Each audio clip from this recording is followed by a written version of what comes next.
जिंदगी सरपट दौड़ती जा रही थी, पर मुझे जिंदगी के दौड़ने का एहसास कभी नहीं हुआ।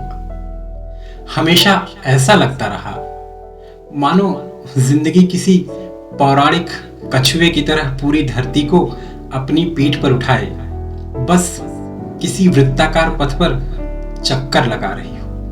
मानो जहां से जिंदगी ने चलना शुरू किया था ठीक वहीं पहुंचकर बार बार फिर से चल पड़ती हो। फिर से वही यात्रा, फिर से वही प्रस्थान, फिर से वही गंतव्य। अनुभवों के हिस्से में एक कमरा, कुछ बहुत ही कम दोस्त, उससे भी कम किताबें।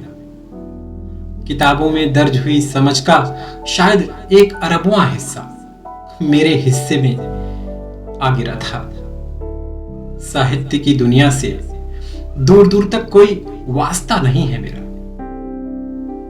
मैंने भी 1-2 उपन्यास, 1-2 कहानियां राह चलते वैसे ही पढ़ ली हैं जैसे कभी आपने पढ़ी होंगी।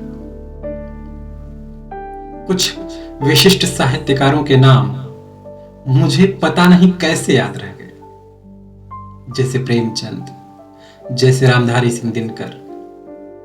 इन विभूतियों को शायद आपने मुझसे कहीं अधिक पढ़ा होगा। पढ़ना भी चाहिए। साहित्य केवल मनोरंजन ही नहीं है, इससे जीवन, समाज, संसार के प्रति एक भिन्न दृष्टि का विकास होता है।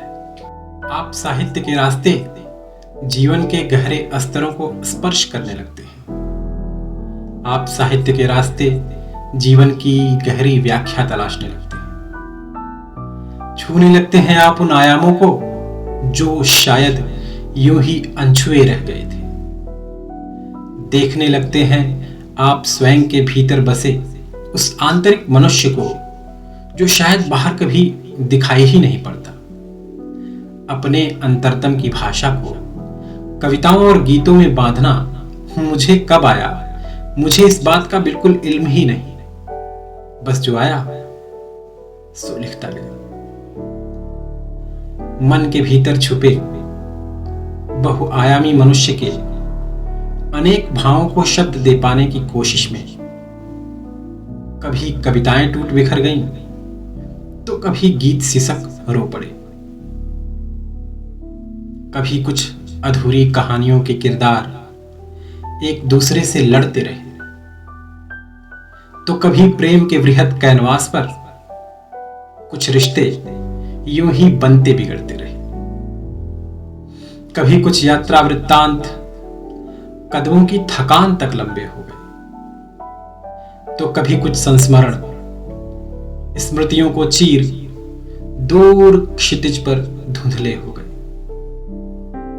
कभी कुछ पत्र रात की आंखें भिगोते रहे, और कभी जो कल में चुप हुई तो हम खुद ख्यालों की स्याही में घुलकर उपन्यास जैसे हो गए। यूं तो लिखने को बहुत कुछ था मेरे पास, है और रहेगा भी, लेकिन अपने मन की कलम से उसके बारे में लिखना जुनून की हद तक पसंद है मुझे।